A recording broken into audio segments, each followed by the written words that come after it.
Vivimos actualmente en la era de los datos, ¿no? ¿Por qué si al cabo del día recopilamos tanta cantidad de datos, por qué no los usamos para tomar decisiones dentro de nuestra compañía? El principal error con el que me suelo encontrar es una mala gestión de la parte financiera de la empresa. Ingresos menos gastos te da un resultado, ya sea positivo o negativo, y separar el ingreso a un cobro, el gasto a un pago, y el tener un beneficio con tener liquidez. Sé que parecen cosas que van de la mano, pero son totalmente opuestas. Puedes ingresar dinero y ganar dinero y puedes no tener un céntimo en tu cuenta del banco. O sea, ¿cómo funciona esto realmente? ¿Las subvenciones en España a los emprendedores son reales? ¿Existen? ¿O qué pasa con esto? Existen, pero como todo en esta vida, depende.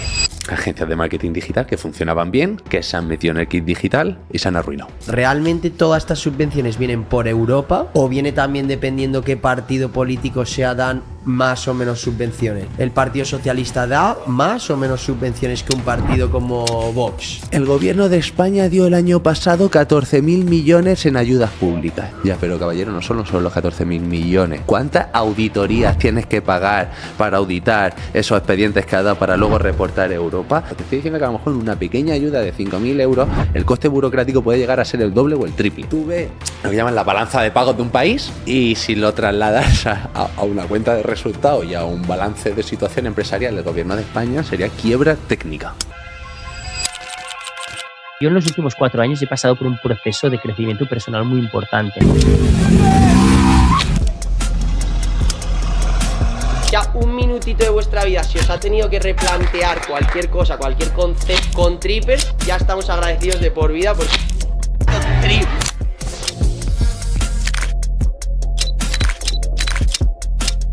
Afganistán y pasar a Birmania. Te lo juro que de los mejores podcasts que me lo he pasado. Probablemente el mejor podcast en el que he estado. Ha sido un poco un placer. Espero que Me hayas he pasado de estado a puta gusto. madre. Stay tuned, stay tuned.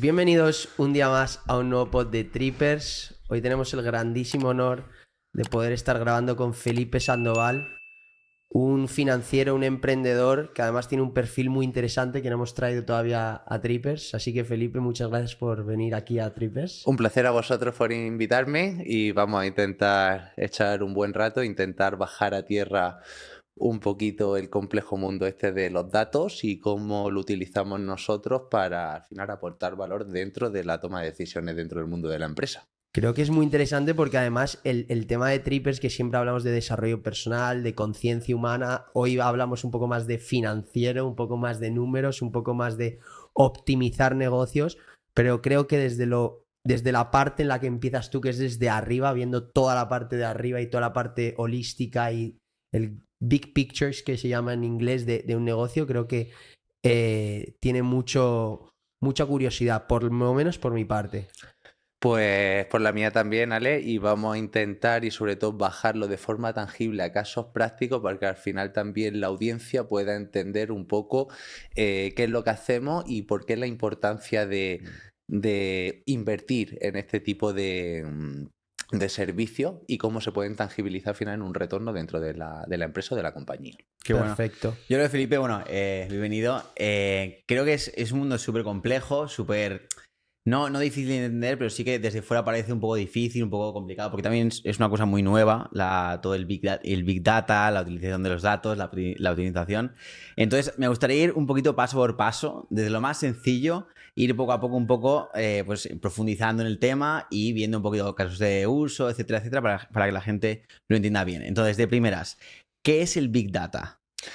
El Big Data, muy buena pregunta, Alex. Yo te voy a definir para mí o cómo suelo explicar yo qué es el Big Data. Vivimos actualmente en la era de los datos, ¿no? Al final utilizamos al cabo del día infinitas herramientas, ya sean desde CRM para gestión de clientes, ya sean desde ERP, donde mecanizamos cualquier información de la compañía, redes sociales, reseñas, aplicaciones de gestión horaria, por ejemplo. Entonces, al final lo que nosotros hacemos es, oye, ¿por qué si al cabo del día recopilamos tanta cantidad de datos, por qué no los usamos para tomar decisiones dentro de nuestra compañía? Naturalmente o anteriormente, Ale, y vosotros que estáis bastante metidos en el mundo de la empresa, la fuente principal de información que teníamos a la hora de tomar una decisión es la contabilidad, ¿no? Claro, ahora con las nuevas herramientas que tenemos y esta cantidad de datos, el análisis o el espectro que nos dan estas nuevas herramientas es mucho más profundo, ¿vale? Ahora, si queréis, pues ponemos ejemplos que todo el mundo nos va a entender, desde un restaurante a un peluquero, a una empresa de transporte, para que entendáis cómo, a través de los datos, cómo hemos conseguido mejorar la gestión empresarial y, por ende, al final, la rentabilidad. Justo eso te quería preguntar, porque yo sé que hay muchos en la audiencia que son empresarios, que tienen empresas grandes, a lo mejor han heredado empresas, han formado empresas. Me gustaría que contases un poco a la audiencia y a nosotros también cuál es la diferencia de esa parte de, la empresa más tradicional y la forma en la que utilizan ellos los datos, la contabilidad que hablabas, y la forma más moderna, vuestro valor diferencial con esta nueva forma de optimizar estos datos de Big Data. ¿Cuál es la gran diferencia entre las dos? La principal diferencia es la profundidad con la cual puedes realizar análisis, ¿vale? Porque al final en una contabilidad, por ejemplo, a efectos de una venta, pues tú tenías poco más que la facturación, alguna referencia, alguna segmentación por clientes, pero al final tú en la contabilidad no registras todo eso, ¿no?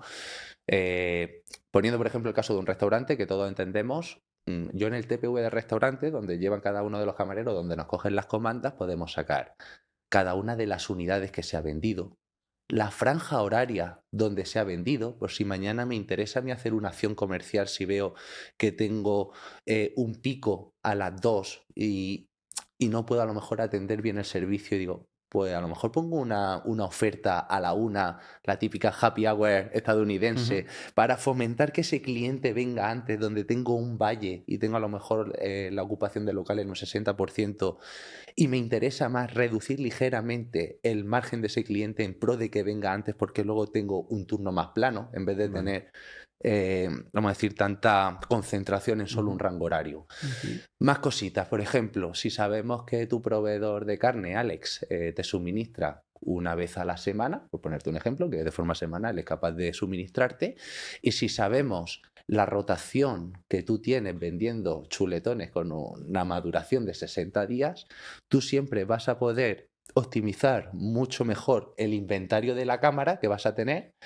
Por ende, vas a tener menos producto y más dinero en tu cuenta del banco, y eso en qué se va a traducir sobre todo mejor liquidez y mejor merma de producto, ¿vale? Entonces, utilizamos todos esos datos al final. Maximizamos venta a través, pues, de acciones comerciales. Podemos incentivar, claro, como cada camarero lleva su TPV, yo puedo sacar lo que ha facturado cada uno de ellos y a lo mejor puedo establecer un sistema de retribución variable e incentivar si me vendes X postre en el turno o X cafés con el fin de subir el ticket medio y darle una pequeña comisión o una pequeña parte a ese camarero por incentivar esa venta. Eso desde la parte comercial, desde la parte, por ejemplo, de productos, lo que hemos comentado, ¿no? Desde las compras. Gestión de recursos humanos. Esto es un caso tangible, por ejemplo, que hemos hecho con una cadena de restauración organizada. Pues, por ejemplo, sabemos que la variable del tiempo afecta mucho de cara a salir a comer fuera o no. No sé si a lo mejor tanto en Madrid, en Murcia, de donde yo soy, cuando hacen 40 grados una terraza, os podéis imaginar, Alex, que no sale nadie a la calle. Si yo tengo acceso a los datos de la EMET, Agencia Nacional de Meteorología, que tienen una API que podemos acceder a todos los datos, si yo sé que todos los miércoles que hacen 40 grados se me cae la afluencia a mi local en un 60%, pero sin embargo a lo mejor la gente pide más en delivery porque está en su casa con el aire acondicionado, pues si yo sé que en 3 días hay una previsión de un 70% de que hagan 40 grados, tengo mucho mejor capacidad de planificación, ¿no? Porque a lo mejor le puedo decir a un camarero de sala que no venga porque voy a tener menos gente en el local, y refuerzo a lo mejor con un cocinero porque sé que los pedidos de Globo Delivery tienen un pico de trabajo. Entonces tú vas a poder optimizar mejor el turno de las personas que tienen ese local y por ende vas a ser más rentable. Y una pregunta, perdona que te interrumpa, Felipe. Por ejemplo, para un negocio un poco más moderno, más tecnológico, imagínate, ahora se me ocurre una marca muy conocida como Nude Project. Si de repente te contacta y te dice, oye, Felipe, necesito que me ayudes con esta parte de Big Data, ¿Qué puedes hacer para una marca como Nude Project, por ejemplo? Pues tenemos casos dentro de la consultoriales que concretamente son e-commerce, no del tamaño de Nude, pero vamos a decir, el análisis podría ser extrapolable, ¿no? Cada uno en su medida. Por ejemplo, podemos acceder al TPV digital que tienen en Shopify, WooCommerce, las distintas plataformas, donde sacamos las ventas, donde podemos segmentar por clientes, por ubicaciones, por perfiles de edad. Podemos traquear pues, el perfil de cliente, de cara a mañana hacer acciones comerciales, vamos a decir, mucho más definidas que hacer una campaña de mailing a tu base de datos de 150.000 correos, ¿no? Si estamos inventando entre renta per cápita, ubicación, sexo, entonces va a poder hacer análisis más profundo y por ende las campañas comerciales van a poder ser mucho más óptimas. Eso por el lado de la venta. Por el lado de la compra, pues muy parecido también al ejemplo de los restaurantes. Oye, si analizamos todo el recorrido que tenemos, incluso podemos hacer ciertos análisis predictivos, que también lo estamos haciendo, oye, en base a los datos históricos que tenemos del pasado, ¿somos capaces de proyectar lo que va a pasar? ¿Qué capacidad de planificación os daría a vosotros saber lo que vas a vender el mes que viene? Te vas a poder optimizar mucho mejor, la merma va a ser mucho menor. Pues por ejemplo, en cualquier e-commerce hacemos trabajos relativos con todo eso, con el objetivo principal de maximizar ventas y optimizar sobre todo también inventarios, rotaciones, reducir mermas, que al final se traduce en una mayor rentabilidad económica. Qué bueno. Y una cosa, por ejemplo, esto que es algo relativamente nuevo, o sea, ¿la novedad viene del lado de la analítica de esos datos o también de la recopilación? Es decir, una empresa tradicional tiene primero el problema de que no recopila todos los datos, todas las variables que vosotros trabajáis, o que simplemente no saben cómo analizarlos. Nos enfrentamos a ambas disyuntivas, efectivamente, Ale. Es decir, la primera fase es la recopilación del dato. Si no tenemos datos que analizar, por ende, no tenemos nada que trabajar. Entonces, pero ya por norma general, cualquier empresa, aunque sea poquito, tiene. ¿Vale? Vamos a decir, un dato incluso podría ser la propia contabilidad, como hemos dicho anteriormente. Oye, nacemos desde ahí y a partir de que se vayan integrando nuevas herramientas o las propias necesidades de la compañía lo vayan demandando, pues vamos haciendo cada vez análisis más profundo. Pero efectivamente la primera etapa es esa recopilación del dato, tener ese dato. Luego la segunda es hacer esa auditoría del dato. El dato que me está viniendo, chicos, ¿es correcto? ¿No es correcto? Al final... Vamos a decir, el dato, volviendo al caso, y perdón que me repita el restaurante, pero creo que se entiende bien, si el camarero somos 4 en la mesa y marca 44 porque tiene un dedazo, me va a sesgar todo el análisis, porque claro, si hemos consumido, imaginaros, 100 euros los 4, entre 44 me sale un ticket medio que verdaderamente no es representativo. Entonces, primero esa recopilación y luego la posterior auditoría del dato. Y luego ver cómo los trabajamos y cómo extraemos la información necesaria de esos datos para que al final a ti sea de valor para que tomes decisiones. Vale. Y una pregunta, a nivel de visión a futuro, es decir, esto no sé cuánto de nuevo es, o sea, no sé si es súper reciente o lleva ya en el mercado durante un tiempo de, yo qué sé, 5 o 10 años. Lleva ya cierto tiempo. Ahora, como han habido muchas nuevas herramientas, es decir, la cantidad ingente de datos que estamos generando ha sido de los últimos años para atrás. Entonces, por eso han cogido también mucha más importancia esta parcela de la analítica de datos. ¿Vale? Pero viene siendo algo que históricamente, o cada uno a su manera, pero se vienen trabajando ya bastantes años. Por poner un ejemplo, nosotros la principal herramienta que utilizamos de visualización de datos es Power BI de Microsoft, porque Power BI lleva en el mercado más de 10 años. ¿Vale? Sí que es verdad que el desarrollo de producto que ha hecho Microsoft sobre Power BI en los últimos años ha sido exponencial comparado con los otros días anteriores. No sé si me estoy explicando. Supongo que haya sido por la inteligencia artificial y por todas estas... Tiene gran parte por la inteligencia artificial y otra gran parte por esa sensibilización que han cogido las compañías a la hora de recopilar, traquear esos datos, porque al final son útiles para la toma de decisiones. Al final, ¿cuántas veces había escuchado de historias de emprendedores hace 20 años de este hombre era un visionario, ¿no? Vio cosas oye, comparto esa visión, pero al final... si estás generando datos y tienes una serie de datos, ¿por qué no los utilizas para tomar decisiones y un poco ese subjetivismo a la hora de tomar una decisión lo eliminamos? Claro. ¿No? Os puedo poner un ejemplo. Imaginaros, volviendo al ejemplo de los restaurantes, os va muy bien, chicos, vosotros tenéis una cadena de restaurantes y estáis y queréis elegir una nueva ubicación. ¿Qué variables tendréis en cuenta a la hora de decir dónde os ubicáis? Bueno, el poder adquisitivo de la zona, ¿no? Cuánta gente hay alrededor, si está en un centro comercial, si no. Por eso, entonces, si tú tienes locales en centros comerciales, tienes locales en centros de ciudad, sabes tu ticket medio, sabes el perfil de cliente, si es un cliente más joven, si es un cliente más mayor, la renta per cápita en función de ese código postal. Entonces, de cara a tú a establecer un plan de expansión y definir las siguientes ubicaciones, ya tienes unos estándares y unos parámetros que te van a permitir que te equivoques mucho. No digo que no te vayas a equivocar y que los datos te vayan a dar la verdad absoluta, pero posiblemente el porcentaje de acierto sea mucho mayor que si lo hace Ale en base a la intuición. Claro. Y a nivel de cartera de clientes, o sea, porque has hablado de restaurantes, que obviamente es un negocio en físico, ¿realmente hay un impacto de valor con negocios totalmente online, digitales? O sea, ¿realmente sí que se puede impactar o ya al ser digital y los software que utilizan sí que ya recopilan datos por ellos mismos muy importantes? Los propios software ya hacen cositas, pero al final volvemos a lo de antes, Ale. ¿De qué te sirve tener los datos a tu disposición si no tomas una decisión sobre ellos, ¿no? Es decir, está muy bien saber las cosas, pero al final, esto también es mi humilde punto de vista, no vale de nada si al final no tomas acción o no tomas una acción correctiva para mejorar algo o para potenciar algo que vaya bien. Vale. Entonces, para un negocio digital, o sea, por ejemplo, ¿qué tipo de cartera de clientes tenéis vosotros? Pues nosotros tenemos un perfil bastante dispar dentro de la firma. Tenemos clientes desde pequeñas compañías que pueden estar facturando desde el $500,000, que se le hace un análisis muy sencillito porque también los datos que tienen son bastante pobres, hasta empresas, pues ahora mismo la más grande que tenemos, además está ubicada fuera de España y factura 750 millones de euros. ¿Y qué hace esta empresa? Esa empresa es una multinacional que hace logística por toda Europa con 34 filiales en distintos países europeos. Camiones.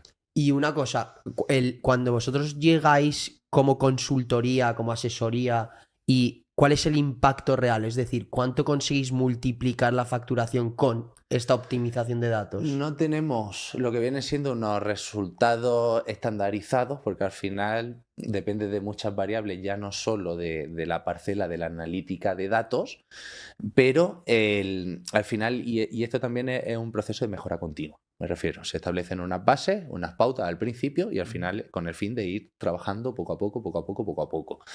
Ejemplos tangibles, por ejemplo, con esta compañía de logística. Nosotros pudimos segmentar muy bien todos los ingresos derivados de cada matrícula, con más de 4.000 matrículas. Saber, oye, esta matrícula te deja estos ingresos, ha circulado por esta ruta, tiene estos costes, tanto a nivel de gasoil, de personal, de seguros, de reparaciones, y saca una rentabilidad analítica por cada matrícula, o por cada ruta, o por cada cliente. Entonces, luego a la hora de cruzar todos esos datos, nosotros los directivos de cada área de la compañía, os podéis imaginar, todos los departamentos que ya tiene una compañía de 700 millones de euros, había departamentos que yo no sabía ni que existían, ¿vale? Pues le das la información de valor que cada directivo precisa para ir tomando decisiones en su día a día. Entonces, han optimizado rutas, se han quitado camiones o matrículas que no daban, no digo rentabilidad negativa, pero no la rentabilidad que ellos le exigían o que tenían otros vehículos dentro del parque móvil. Se han quitado clientes. Han potenciado a lo mejor otras rutas que eran más rentables, a lo mejor donde ellos inicialmente no veían ese potencial y ese dato les ha relevado que tienen bastante profundidad por ese canal y que sigan potenciándolo. Vale, o sea que prácticamente en casi cualquier negocio podrías tener un impacto alto. Casi. Casi. ¿En cuál dirías tú que no? Pues alguien que vaya a papel y boli, Ale. Vale. Un carpintero que todavía vaya aquí con el lápiz, con la nota, Claro. no tiene sentido, Vale. pero desde lo que te digo, tenemos desde asesorías, una pequeñita asesoría que le desgrasamos pues, sus ingresos desde el área fiscal, el área laboral, si hacen parte jurídica, si tienen a lo mejor alguna parcela de gestión de subvenciones, pues le identificamos cada uno de los ingresos y le decimos, oye, que sepas que dentro de que tú hayas vendido 100 y te hayan quedado 10 este año, pero vale, ¿de dónde han venido esos 100? ¿De la rama contable, de la rama de subvenciones, de la rama laboral? ¿Qué potencio más? Oye, ¿hay alguna línea de negocio de estas que estoy prestando pero es deficitaria? ¿Me interesa quitármela y la saco fuera o la necesito porque si me quito este servicio puedo perder ingresos del otro? Vale, y yo te quería preguntar, por ejemplo, para un autónomo o para una pyme que está empezando, ¿a partir de qué punto le es rentable invertir en una asesoría como la tuya, por ejemplo?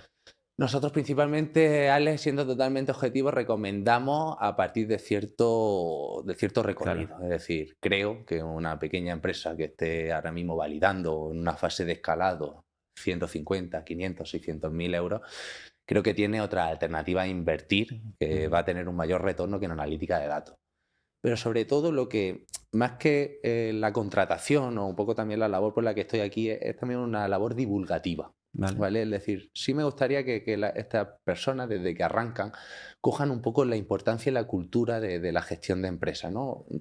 Sobre todo ahora con estos empresarios digitales, vemos que están muy profesionalizados en términos de marketing, saben vender como cine, saben hacer campañas de comunicación que a mí me dejan con la boca abierta. Y está muy bien, porque toda empresa nace por ingresar dinero. Si no ingresamos, si no hay venta, no hay empresa. ¿Vale? Pero la empresa no solo es eso, Alex. Entonces creo que también este mensaje lo tienen que ir interiorizando, que al final hay una gestión de equipo, hay un modelo de negocio, hay más cosas que no solo es la venta y el propio marketing. Entonces, sí me gustaría que la gente cogiera la importancia de lo que es analizar tus datos, saber qué funciona, qué no, y que al final tomen decisiones en base a cosas objetivas y no en base a intuiciones, que muchas veces está muy bien, pero si va acompañada de unos datos que te los reafirmen, mucho mejor. Vale, entonces pongamos el ejemplo de una empresa a lo mejor que ya factura millones al año. Un millón y medio de euros, vamos a decir, podemos tener ya cierto cuerpo, cierto recorrido para que al menos te informe o veamos un poco por encima si puede o no puede tener sentido. Luego también dependerá de cada modelo de negocio. A lo mejor hay cosas con un tamaño, traquean un nivel de datos que a lo mejor cosas con tamaños infinitamente mayores no lo tienen. Entonces también habría que, no me gusta generalizar, hablar un poco, o ver de forma detallada cada casuística. Vale. Claro, porque por ejemplo, perdón, Riru, o sea, para que una empresa invierta en este servicio, tiene que ver un retorno, pero este gasto que hacen, por ejemplo, ¿de cuánto es? O sea, ¿cuánto cobráis vosotros, por ejemplo, Nosotros, nuestro ticket medio, más o menos, de luego hay muchos rangos de proyectos, pero para que nos hagamos una idea, el proyecto más sencillito puede estar sobre los 6.000, 8.000 euros.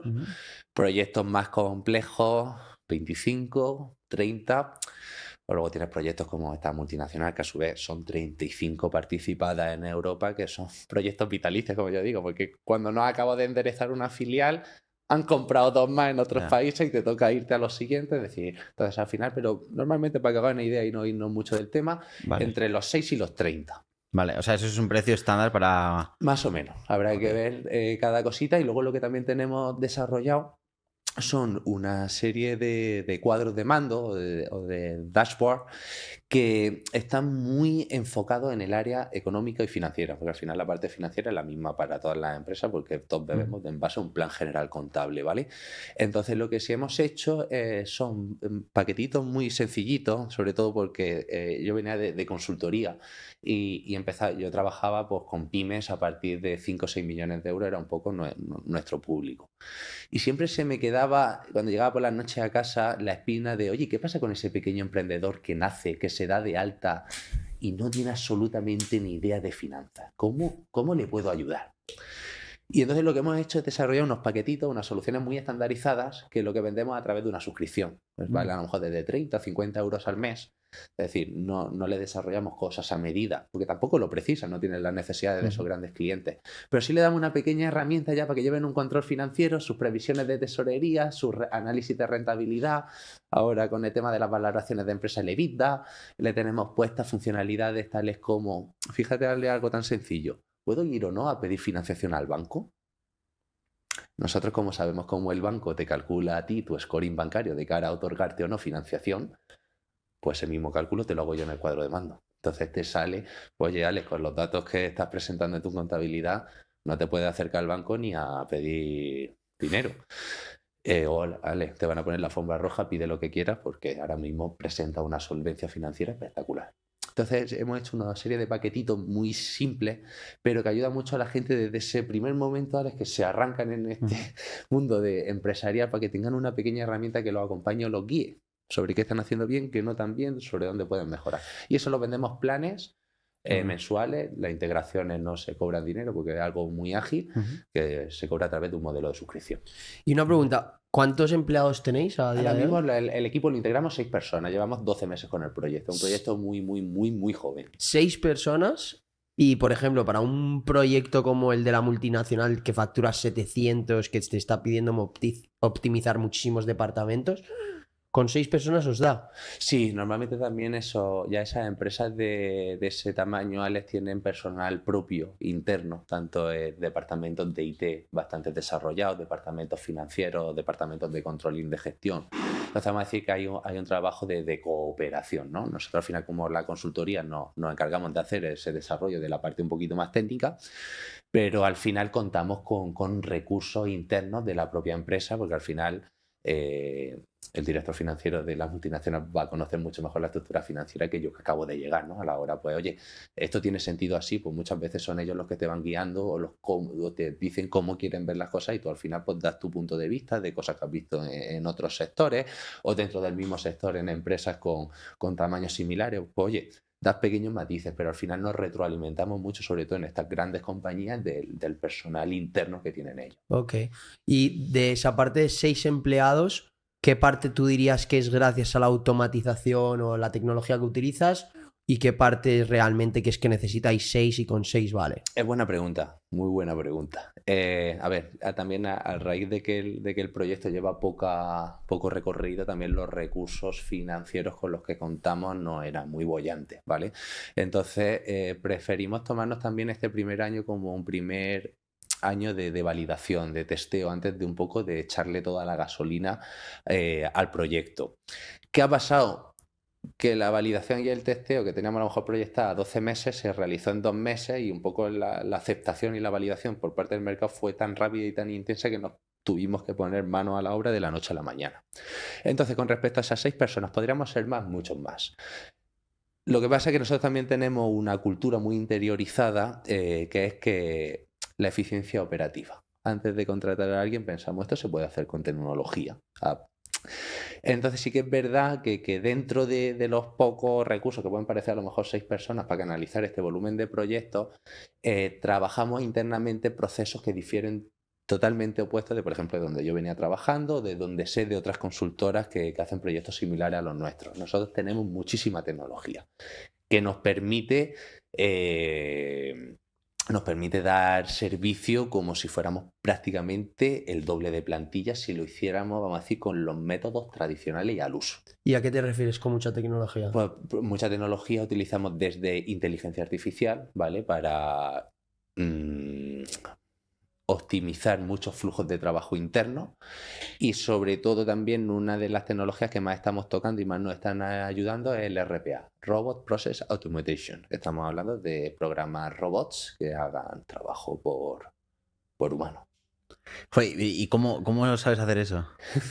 Porque como a mí me gusta presentarme dentro de que yo soy economista, financiero, lo mío es el mundo empresarial, pero tengo mi pequeña rama friki. Vale. Es decir, la tecnología, pues siempre me ha picado la curiosidad, ya no solo por los retos tecnológicos de se puede llegar a hacer esto, sino cómo puedo optimizar, ¿no? Un poco lo mío, lo que estoy haciendo en base a cambiando los procesos. Entonces, siempre, Ale, y a raíz también un poco de venir del mundo de la consultoría, esos 5 años que estuve me dio una rápida visión dentro de la gestión empresarial de qué funciona, qué no funciona, por dónde sí, por dónde no.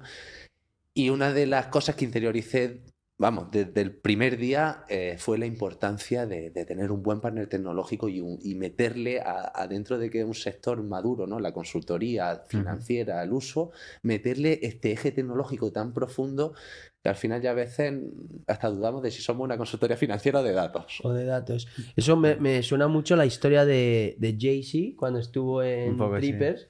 Que él siempre lo dice, que una de las ventajas competitivas o la ventaja competitiva que ha tenido Mapi frente a la competencia es el tener un partner, un socio, que lo tenían desde el principio, que era un socio tecnológico, un CTO, que ha tenido un equipo tecnológico detrás y han podido montar estos softwares, sí. Y esto es lo que les ha hecho. Que al final yo creo que en el tiempo en el que vivimos, emprendas donde emprendas, sea una consultora, sea lo que sea, sí que tienes que potenciar toda esa parte tecnológica para automatizar, para domotizar, para ya sea lo que sea en el mercado en el que estés, para un poco diferenciarte de la competencia. Total. Y yo creo que es lo que has hecho de esas 6 personas.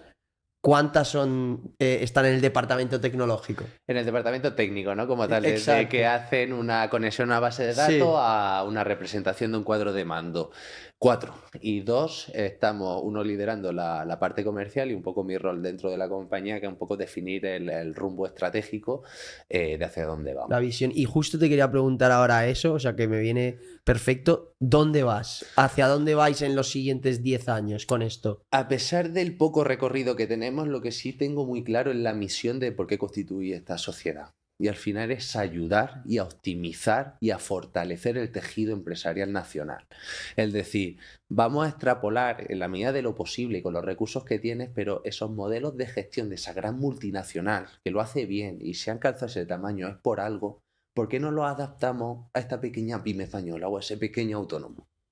Dentro, cada uno con los recursos que contamos.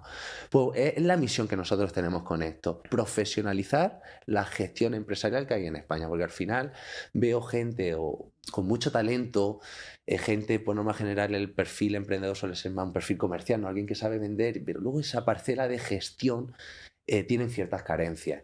Y para mí es triste porque también lo he visto, Alex, empresas que van bien, que venden bien y por una mala gestión económica y financiera o a nivel de endeudamiento o a nivel de no establecer unas buenas políticas de circulantes, de cobros, de pagos, de inventario, son empresas que han tenido que cerrar. Cuando venden y ganan dinero, fíjate si es triste.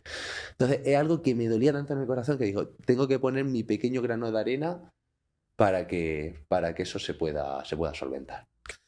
Pues qué interesante, Felipe. Y una pregunta, con todo el tiempo de experiencia que tienes y todos estos años viendo empresas, optimizando datos, ya entrando un poquito más en tema pues emprendedor, mentor, ¿qué dirías que es los errores más comunes que ves a la hora de optimizar pues el cash flow de una empresa, toda la parte de gestión de equipo? ¿Cuál ves que son los errores más claves? El principal error con el que me suelo encontrar es una mala gestión de la parte financiera de la empresa. Hay que saber un poquito desglosar la parte económica, donde resumiendo la rasgos, ingresos menos gastos te da un resultado, ya sea positivo o negativo, y separar el ingreso a un cobro, el gasto a un pago. Y el tener un beneficio con tener liquidez. Sé que parecen cosas que van de la mano, pero son totalmente opuestas. Puedes ingresar dinero y ganar dinero y puedes no tener un céntimo en tu cuenta del banco. ¿Y cómo es esto para que la gente lo entienda? Pues la gente lo entienda. Si tú cobras al contado no tienes problema, pero imagínate, no lo sé, cualquier negocio industrial que cobre entre 60 o 90 días. Y, por ejemplo, importe desde China, donde las importaciones sí se tienen que pagar a contado. Entonces, vamos a decir, tú mientras más crezcas, más dinero vas a necesitar para comprar mercancía en China, pero es que más dinero vas a necesitar para darle ese crédito de 60 días a tus clientes y más producto que tienes que tener aquí. Porque si el proveedor de China te tarda entre 1 y 2 meses, tú lo que tampoco puedes permitirte aquí el lujo es de tener una rotura de stock. ¿Vale? Entonces, algo tan sencillo como eso y no regular bien la financiación necesaria que tú necesitas o bien con líneas de comercio exterior, bien intentando agilizar cobros por parte de los clientes, estirando pagos a proveedores, intentando reducir los inventarios sin sufrir riesgo de roturas de stock. Ese es el principal motivo por el que he visto la quiebra empresarial. Ya no solo, por norma general, el empresario sí tiene un buen conocimiento, no a lo mejor muy profundo, pero lo tiene controlado. La parte económica, ingresan menos gastos, se han ganado o han perdido, pero están totalmente perdidos a la hora de hacer una proyección de tesorería, si van a necesitar recursos en 2, en 3 meses. Claro, no es lo mismo si yo identifico un agujero de tesorería 3 meses antes, ¿vale? Bueno, nosotros nos podemos ir al banco o podemos decirle a un proveedor que le vamos a estirar un pago a tal fecha, pero tenemos mucha más capacidad de planificación. Así de mañana te llama tu financiero y te dice, Alex, que para mañana no tengo para pagar las nóminas. ¿Ahora qué?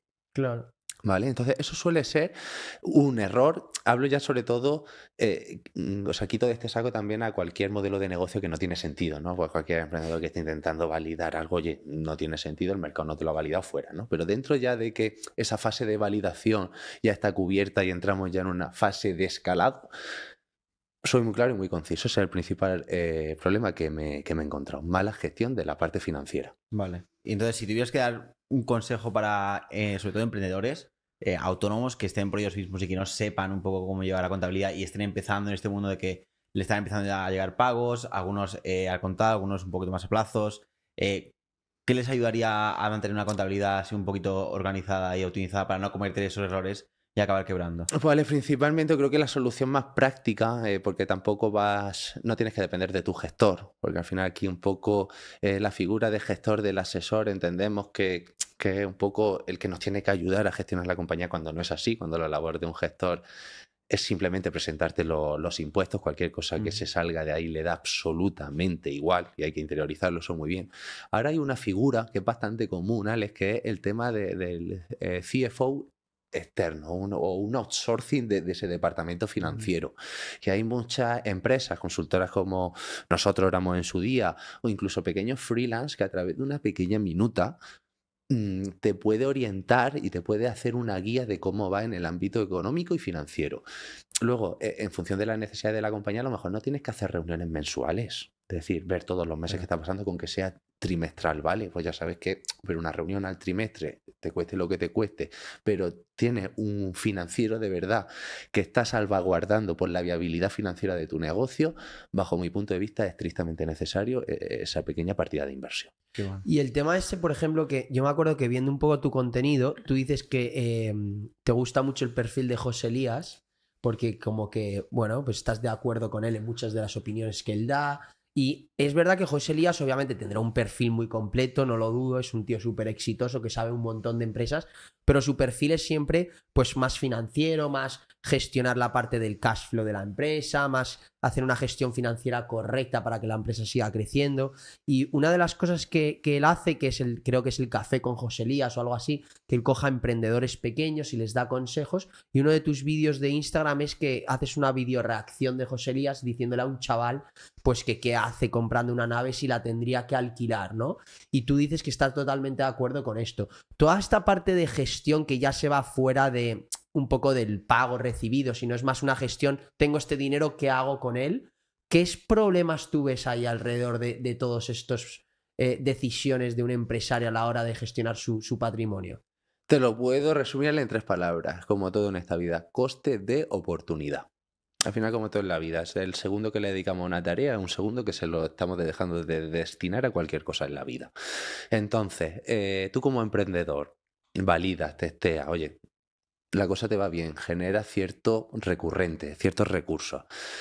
Bajo mi humilde punto de vista es que no tiene ningún sentido invertirlo en tema inmobiliario cuando verdaderamente tu negocio no es comprar y alquilar naves. Entonces, pero tú en un momento dado te puede doler hasta la factura al mes de alquiler que estás pagando y dices tú, es que si esto yo, el típico número que se hace en español, pago tanto de alquiler, si me saco un préstamo se me queda la letra igual o menos, pues en 20 años la nave es mía en vez de alquilarla. Vale. Y llevan su parte de razón, pero no están teniendo en cuenta el coste de oportunidad del dinero, que al final una empresa tiene una capacidad de endeudamiento X, ¿no? Sobre todo a través del sistema bancario, ¿no? Que al final aquí en España el 90% de la financiación empresarial es bancaria, no estamos hablando como en los States, que creo que la última vez cogerlo con pinzas que vi este dato, creo que abarcaba el 60% de la financiación empresarial era capital privado. Es decir, allí hay otra cultura, ¿no? Y por eso también salen monstruos que aquí en España no saldrían jamás. ¿Por qué? Porque el banco nunca va a entender el modelo de negocio y si no hubieran empujado, ¿creéis que Tesla con financiación bancaria hubiera llegado a donde está? Jamás en la vida. Si tú presentas balance en pérdida, ¿qué le va a decir al banco que te siga dando financiación? Entonces, ese cambio de paradigma cambia mucho las reglas del juego, ¿vale? Porque si aquí contáramos también con capital privado, pues a lo mejor este lenguaje o incluso el adquirir la nave podría llegar a tener un sentido, ¿no? Pero sobre todo a lo mejor, como también dice José Elías, a través de un vehículo patrimonial para separar lo que es la actividad productiva de tu solvencia inmobiliaria, ¿no? Pues si tú mañana tienes un problema aquí, que no te contamine lo otro, ¿no? Y separarlo, ¿vale? A lo mejor... Entonces, no tiene sentido que tú te gastes 300, 400.000 euros en una nave porque el retorno que te va a generar es ínfimo. Más vale que te gastes, como él le dice en el vídeo, creo que el chaval vendía regalos personalizados. Sí. Pues vende en máquinas que te hagan producir más regalos, vende en marketing, invierte en ventas, pero sigue de alquiler, porque el retorno, al final, aunque tú ahora mismo, o si el chaval estaba más bloqueado o no tenía nuevas ideas, pues se fue a por la nave, pero es que no tiene ningún tipo de sentido. ¿Por ¿Por qué? Porque si mañana le surge una oportunidad importante del negocio, vamos a poner un ejemplo, que venga, no sé, una gran empresa de retail, le gusten los regalos personalizados y le diga, tío, quiero meter 15.000 unidades de tu producto mañana en mis almacenes. Ese chaval va a necesitar financiación para comprar el producto, para comprar máquinas para poder hacer esa fabricación que con los recursos que tiene actuales no podría hacerla. Va a necesitar personal. Entonces, a lo mejor, por haber pedido el préstamo de la nave, te dice el banco, vale, es que en base a tu scoring bancario, en base a los números que me estás presentando, tienes de riesgo crediticio 300 y ya lo has consumido para comprar la nave. Entonces, luego cuando vayas a pedirle para este proyecto, que sí tiene mucho más sentido, pues te va a decir el banco, lo siento, pero no. Entonces, ese es el principal motivo, el coste de oportunidad del dinero. ¿Vale? Y sobre todo, destinarlo en aquello que te vaya a generar un mayor retorno y tenga que tener sinergias con tu compañía. Oye, el día del mañana tienes una empresa ya más consolidada, donde ya los crecimientos no son tan exponenciales, donde a lo mejor ya están más capitalizados y ya tienen más recursos. Y quieres un poco diversificar o comprar algún tipo de bien inmobiliario, no digo que nunca tenga sentido hacerlo, ¿no? Pero sobre todo mirar muy bien en la etapa donde lo vas a hacer y sobre todo en empresas en fase de crecimiento que consumen recursos de forma ingente, bajo mi punto de vista, no tiene sentido la inversión en activos inmobiliarios. Priorizaría mucho más los activos productivos. Vale, o sea que mantener el balance limpio y reservar eso para una ocasión en la que te pueda dar un retorno muy... Efectivamente, a no ser que tengas una solvencia espectacular y digas, no, es que me da para todo, pues lo valora y tira. Felipe, pues a mí me gustaría un poco conocer un poquito más a la persona, a ti como persona, porque has dicho que vienes de consultoría, ¿verdad? Financiera, y luego de repente ahora te has plantado con una empresa en cuestión de 15 meses que estás facturando mucho dinero. Ahora te preguntaré por números, porque aquí nos mola el tema de números, pero te iría a preguntar un poquito, ¿cómo ha sido esta transición para ti personalmente de trabajador a emprendedor? Porque sí que ahora ayudas a muchas empresas pequeñas, a emprendedores, etcétera, pero tú eres como un nuevo emprendedor también recientemente, ¿no? Entonces, ¿cómo está siendo todo esto para ti? Pues siendo franco, ha sido muy duro. Muy duro, ¿vale? Y entendí muy bien la diferencia entre ver los toros de la barrera y bajarte a torear, ¿no? Yo como consultor muchas veces tenía la batuta mágica, la solución a todos los problemas de la vida, pero que ahora eran problemas de terceros. No es lo mismo que cuando tú te pones manos a la obra y a lo mejor lo que antes tenías tan claro, pues dudas. Entonces, en primer lugar, ha sido duro sobre todo esta pequeña etapa inicial de saber si lo que estás haciendo tiene o no tiene sentido, ver el feedback por parte del mercado. Y luego lo que también he sentido mucha soledad. Es decir, también de ir a un sitio de trabajo con unos compañeros. Inicialmente pues yo empecé desde casa, yo solo. Muchas veces hasta me iba a la casa de los clientes y me decían, Felipe, pero si hoy no te tocaba aquí. Digo, ya, pero prefiero ponerme aquí a trabajar y, contigo nada más que por ver un poco a alguien. Entonces, esa fue la primera etapa. Luego, fruto de eso, le hemos dedicado mucha energía al proyecto, también fruto del feedback que hemos recibido por parte del mercado. Como decía Ale, no somos los promotores del proyecto, no somos dos chavales que acabamos de surgir de la universidad y se nos ha ocurrido algo, no. Mi socio llevaba 12 años en consultoría, yo llevaba 5 años. El capital de la empresa también lo integra otro socio que llevaba también más de 15 años en consultoría. Entonces teníamos muy claro lo que necesitaba el mercado. Entonces simplemente fue desarrollarlo, gastando el mínimo dinero posible, haciéndolo nosotros casi todo por nuestros propios medios, sacarlo a la pequeña red de clientes, sin sacarlo fuera, ¿no? Un poco pues, al top 15 de clientes que ya teníamos, pues, un poco sentarlos, validarlo, y una vez que vimos que sí tenía la aceptación, ya empezamos a darle caña desde el minuto cero. Luego, otra de las cosas que hacemos interesantes, que luego si queréis desarrollamos un poco más, es el tema de las subvenciones y las ayudas públicas, ¿vale? Ahora por parte del gobierno se están destinando muchos recursos para fomentar esa digitalización de las compañías de cara a que se refuerce la posición competitiva del tejido empresarial español. No va a ser lo mismo una empresa que esté automatizada desde que se genera un albarán hasta el asiento del cobro de la venta, a una empresa que se haga en papel, que esto pase de fulano a mengano, de mengano a otro, y digas tú, ¿vale? Entonces, o sea, ¿esto es otra empresa totalmente diferente? ¿O cuando empezaste el emprendimiento empezaste con esta parte? O sea, cuando te pregunta Alex cómo fue los inicios del emprendimiento, ¿con qué empresa empezaste? Empezamos las dos cosas de forma paralela, pero sin ese eje tecnológico. Yo seguía yendo viciado, Alex, de lo que había aprendido en gran consultoría, ¿no? Con PowerPoint, con tu análisis, con tu Ok, ratio. ok. Entonces, yo tenía una cartera de clientes que son lo que me daba a mí mi ingreso recurrente, porque yo les pasaba una minuta mensual. Y de forma paralela empezaba a gestionar mis expedientes de subvenciones, de financiación, pero la problemática que tenía con eso es que las subvenciones tienen un ciclo de explotación muy, muy largo, ¿vale? Y te comento por qué. La forma de cobro en las subvenciones, por norma general, es una prima de éxito, ¿vale? Es decir, oye, la prima de éxito, valor de mercado, un 10% del importe de la subvención. Yo te pido a ti ahora la subvención, aquí ahora. Tardan 6 meses, por norma general, en aprobarla. Luego tú tienes que ejecutar la inversión que habíamos dicho en esa solicitud que ibas a hacer. Normalmente te dan un plazo de ejecución de 12 meses. Luego, una vez que la hayas hecho, tengo que recopilar toda esa documentación, presentarla en la administración correspondiente, entonces te pagan a ti el dinero. Cuando a ti te pagan, entonces yo te mando la factura por la prima de éxito que hemos definido. Entonces, ¿por qué empecé también con la consultoría? Pues claro, yo todo el trabajo que empecé a meter casi cuando arranqué, lo cobro hace 6 meses. Es decir, lo llaman la famosa rueda de la consultoría, que cuesta mucho arrancar, por eso, porque al final el trabajo que metemos ahora, tú te vas a ir a cobrarlo en promedio entre, bueno, algunas más ágiles 6, pues los expedientes más cuantiosos ya ayudan más importantes, entre 12 y 18 meses. Entonces, empecé ambas cosas de forma paralela. Pero en el verano del 23 me pasaron 2 cosas, de forma, además, en un horizonte temporal muy, muy estrecho. Perdí a uno de los mayores clientes que tenía y para colmo, además, era uno de mis mejores amigos. Entonces eso me dolió mucho y lo pasé bastante mal y entonces un poco pude transformar eso en una mayor energía para seguir. Eso junto con una conversación en verano con un empresario muy importante de allí de Murcia que se dedica a la industria de la alimentación, con un grupo empresarial que factura más de 250 millones de euros, fue él un poco el que me abrió los ojos a esa siguiente etapa, ¿no? El decir que mi fin no podía ser el ganar dinero, sino que el dinero tenía que ser una consecuencia del valor que yo aportara.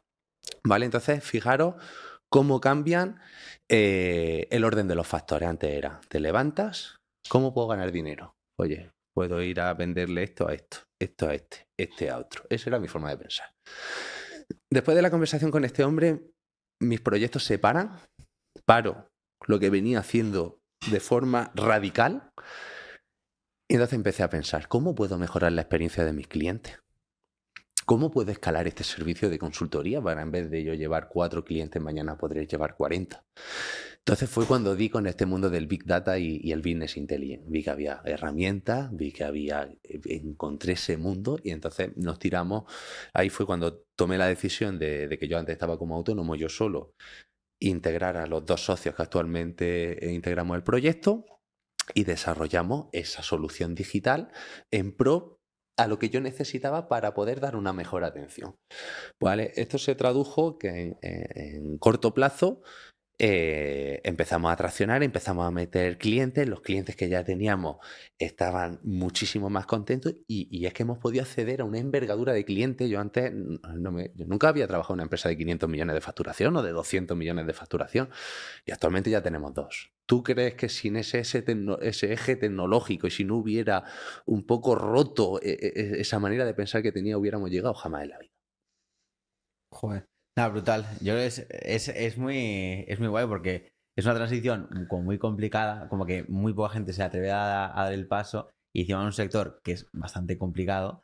Pero bueno, yo creo que has juntado como dos cosas que tenías un poco de expertise un poco en cómo hacerlas, las has fusionado. Nos has contado antes del podcast que también vas utilizando una para conseguir clientes de la otra, Correcto. etcétera.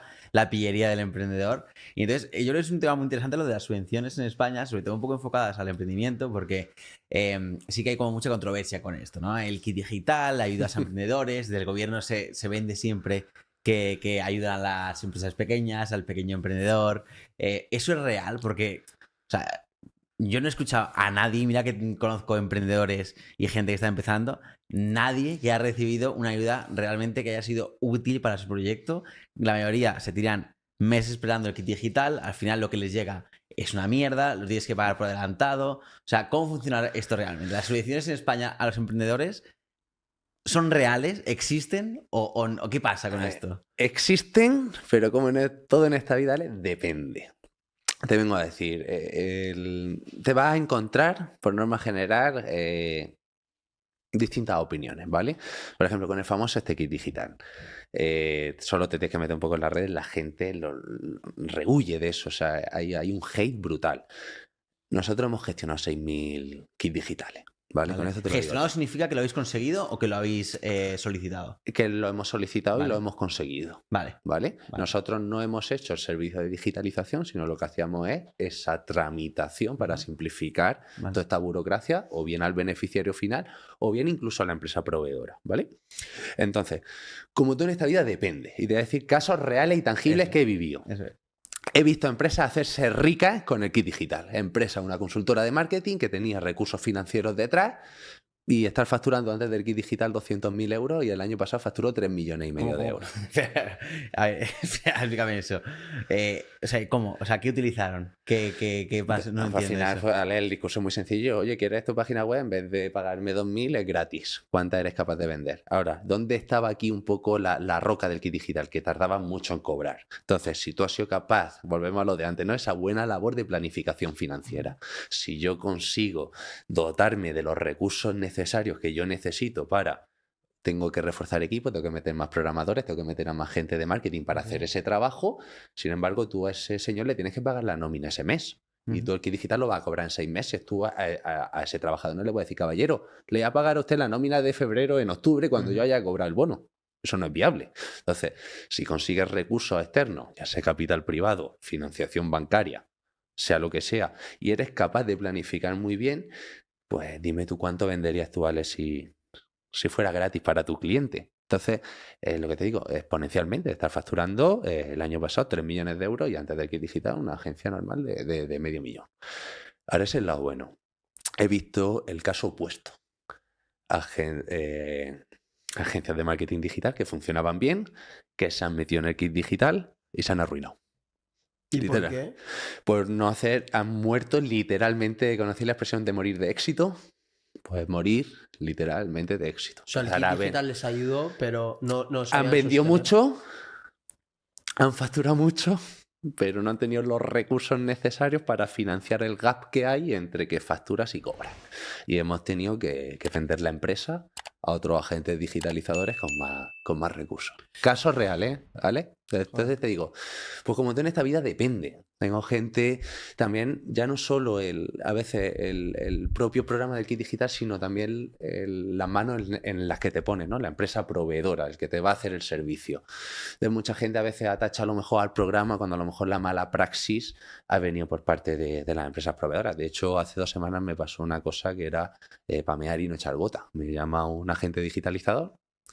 Oye, yo en su día me puse a tramitar kits de estos, luego vi que como cobraba tarde, dejé de gestionarlo.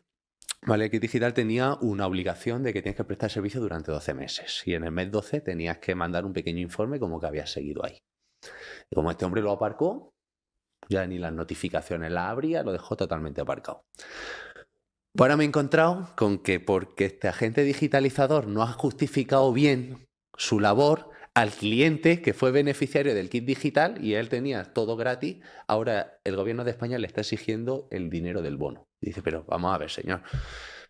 Yo me dejé llevar por esta persona que me dijo que me hacía una página web y un ordenador gratis. Yo lo he hecho todo bien, le he pagado su IVA, lo he justificado, aquí está mi página web, está mi ordenador.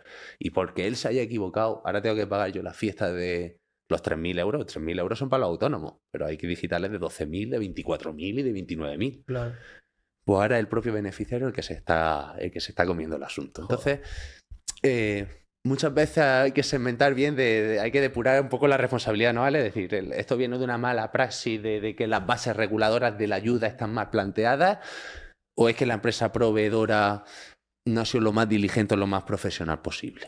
Oye, y a nivel de subvenciones, además del kit digital, ¿qué otras subvenciones da el gobierno? A ver, esta es porque es la que más ruido ha hecho nosotros y la hemos trabajado, pero mi core a nivel de ayuda y subvenciones, ¿vale? No está ahí. ¿Cuál es? Pues, por ejemplo, hasta el momento un poco la subvención reina que hemos gestionado era para una empresa de allí de la región de Murcia, una empresa industrial que quería hacer una ampliación importante de su capacidad productiva y y la inversión se le iba a 7 millones de euros. Y nosotros le conseguimos una subvención de 1,6 millones. Entonces, ahí es donde... ¿Pero qué es? ¿Pides dinero al gobierno o cómo funciona? Claro, o sea, yo creo que lo que Alex se refiere es que de cara a gente que, por ejemplo, que nos está escuchando ahora mismo, que tiene empresas que ya no son autónomos, ya tienen empresas pequeñas que van facturando sus miles de euros, sus cientos de miles de euros, incluso su millón. O sea, ¿qué opciones hay, qué subvenciones hay para empresas en España? ¿Qué tipo de subvenciones hay? ¿Quién las puede pedir? ¿Quién no? Etcétera, etcétera. Claro. Es algo muy amplio, ¿eh? Yo voy a intentar sintetizarlo Sobre y todo al para grano. la gente que nos está escuchando. Que lo pueda... Al final, la subvención, por norma general, viene por dos vías. Una, por un factor incentivador. Oye, desde Europa le ponen un objetivo a nuestro gobierno de España, como por ejemplo, quiero que optimice los ratios energéticos del país en X. ¿Vale? ¿Por qué te crees que en los últimos años han habido tantas subvenciones para poner fotovoltaica, ponerle solares? ¿Vale? Porque decir, desde Europa te dicen, quiero que España mañana el ratio energético sea X. ¿Qué manera tiene España de fomentar que tú, que estás en tu nave tranquilo, no pagas mucha luz, pongas esas placas solares? Pues dándote dinero por ellas. ¿Vale? Entonces, por un lado, ese efecto incentivador. ¿Qué ejes principales está potenciando el gobierno? A grandes rasgos, ¿vale? Eficiencia energética. Vale. Quieren que seamos más eficientes. Digitalización, por eso el programa de Kit Digital. Innovación, para todo el tema de la I+D y muchas ayudas. Quieren que probéis, que innovéis, que si mañana esta innovación no tiene viabilidad mercado, tiene una ayuda pública que te cubre el riesgo del gasto que has invertido. Y luego internacionalización. Para todo el tema de exportación, implantación en el extranjero, van buscando también pues, que empresas nacionales se consoliden en el mercado extranjero. Entonces, ahí creo que os puedo resumir a grandes rasgos principales ejes que desde el gobierno quieren potenciar. O sea, ¿no? que son sectores, o sea, va un poquito más orientadas a diferentes sectores. Más que sectores, porque decir, se puede digitalizar desde un sector agroalimentario a uno industrial a uno digital, te diría más a líneas de actuación. Se lo podemos resumir así. Es decir, líneas de actuación de sostenibilidad, eficiencia energética, digitalización, internacionalización, reindustrialización para todo el tema de maquinaria, va a fomentar que no tengamos esa dependencia de Asia a nivel de fabricar, que fabriquemos aquí para adquirir maquinaria, construir nuevas naves para seguir creciendo, para todo eso, por norma general, también depende de la comunidad autónoma, porque conocemos también toda la burocracia española, que a lo mejor si estás en Madrid no te vale, pero si estás en Extremadura sí, entonces hay que mirar muchos detalles. Entonces, por un lado tenemos esas ayudas que establece el gobierno para incentivaros a vosotros como empresarios a que hagáis algo, y luego la otro tipo de ayuda, hablo con carácter general, ¿vale? Luego hay muchas más. Y bueno, y sobre todo, y este matiz, hablo de subvenciones para empresas. Quitado de aquí ingresos mínimos vitales y todo eso. Yo estoy enfocado a autónomos y empresas. Y luego, por otro lado, cuando hay una debacle económica, ¿no? Oye, vino el COVID, pues se inyectó mucho dinero a la circulación un poco para paliar esas consecuencias negativas. Vino la guerra de Ucrania, no sé si os acordáis de los famosos 20 céntimos estos del gasoil. ¿Estáis vosotros por aquí? Es que no estaba... Pues aquí cuando estalló la guerra de Ucrania, estamos hablando que un litro de combustible pasó en torno de 1,3 euros a 2,1, 2,2. Podéis imaginar una empresa de transporte donde su principal partida de aprovisionamiento es el combustible, el impacto que puede tener. Entonces, pues el gobierno estableció una ayuda que eran 20 céntimos por litro que subvencionaban ellos. ¿Vale? Entonces, ¿por qué establecen ese Real Decreto y por qué establecen esa ayuda? Para paliar un poco esa debacle. Correcto. Y una pregunta. O lo de la Dana, por ejemplo, que ha pasado. Y lo de la Dana. Y una pregunta así un poco más controvertida. ¿Realmente todas estas subvenciones vienen por Europa? ¿O viene también dependiendo qué partido político sea dan más o menos subvenciones? O sea, normalmente, por ejemplo, el Partido Socialista da más o menos subvenciones que un partido como Vox. Pues a ver, normalmente los cambios políticos pueden cambiar algo, pero no cambian mucho el tema de las subvenciones. El eje principal lo maneja Europa. Nosotros hemos visto cambios de gobierno en distintas comunidades donde trabajamos y la diferencia que nos hemos encontrado es prácticamente mínima. que a lo mejor algunos han hecho, por poner un ejemplo, un presupuesto de 10 millones y otros lo han podido estirar a 11 o a 12, pero son pequeños cambios. Es decir, por norma general, las ayudas vienen establecidas por Europa. De hecho, a ti cuando te resuelven en una resolución oficial de concesión, te vienen, oye, Ale, ha sido usted beneficiario de una ayuda de 10.000 euros para comprar material tecnológico para que pueda usted mejorar la calidad audiovisual de su podcast.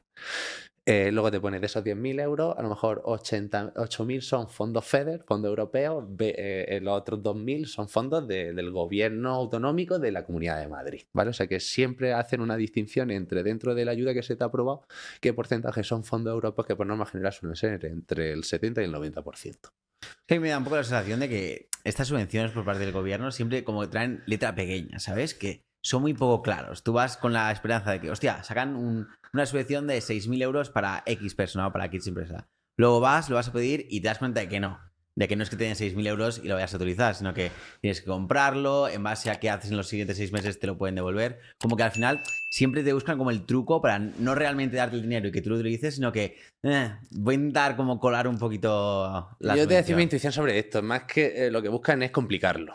Y el complicarlo al final, ¿en qué se traslada? En mayor puestos de trabajo. Es decir, yo ahora que estoy un poco metido en la tecnología, con blockchain y con un smart contract, se podían gestionar prácticamente todas las subvenciones por debajo de 5.000 euros. Yo establezco un margen de desviación, oye, me puedo equivocar en un X%. Porque claro, la gente muchas veces se queda... El gobierno de España dio el año pasado 14.000 millones en ayudas públicas. Ya, pero caballero, no solo son los 14.000 millones que usted ha dado.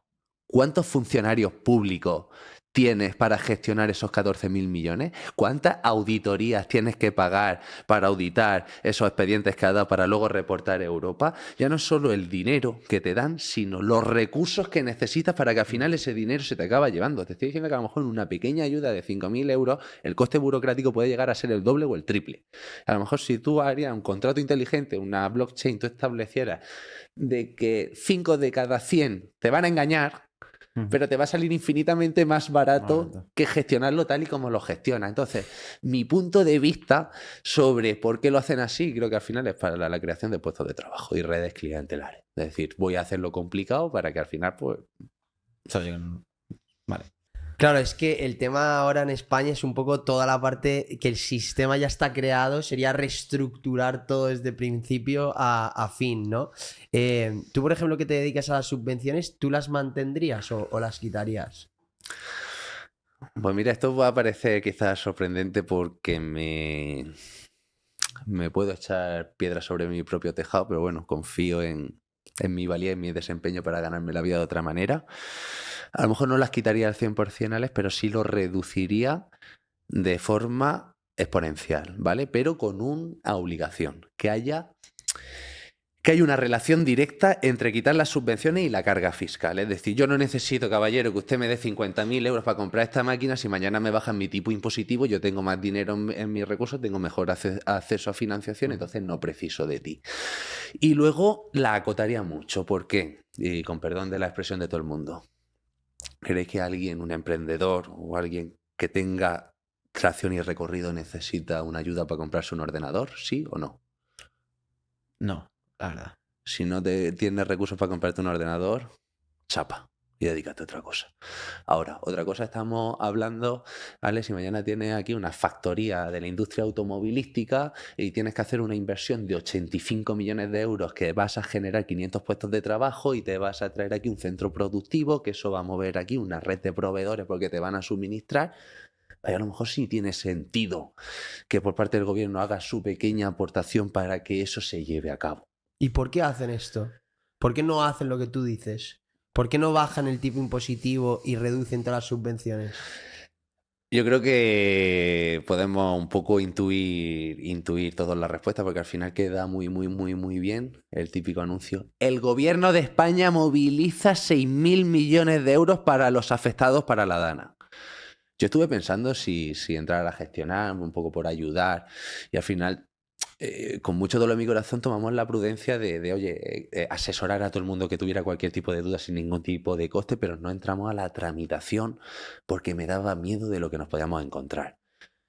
Hasta el día de hoy, hablando con consultores de Valencia que sí se metieron en esto, creo que han llegado a un 3% de las ayudas. Entonces, creo que es más por ese titular que queda muy bien de oye, pero al final no es lo que moviliza, sino lo que acaba llegando, ¿no? Volvemos a lo de antes. Ya no son los datos, sino el impacto que tienen las decisiones que tomas sobre esos datos. Claro. Entonces, creo que al final es una forma bastante... Marketing. Sí. Sí. Tío, sí que lo que hay que hacer es, tío, quitas todas las subvenciones y en vez de dar ese dinero a la gente, que se lo quede el gobierno para automatizar todos los procesos que tiene de burocracia, echar a la mitad de funcionarios y reducir carga fiscal. Y O sea, que Donald reducir- Trump y Javier Milei, una combinación, ¿no? Correcto. Con Elon Musk aquí liderando Ya está. Eso estoy con los ojos abiertos y más expectante con el panorama sociopolítico argentino y estadounidense que con el nuestro. O sea, estoy con los ojos abiertos Sí, sí, viendo sí. si de verdad Funciona. ese Department, el Department Dodge. of Efficiency, Sí, sí. Government Department of Efficiency, Government Efficiency. si tiene sentido o no. ¿Tú crees que va a funcionar? Yo creo, estoy prácticamente seguro que sí. Solo hay que ver un poco, extrapolar los resultados de X.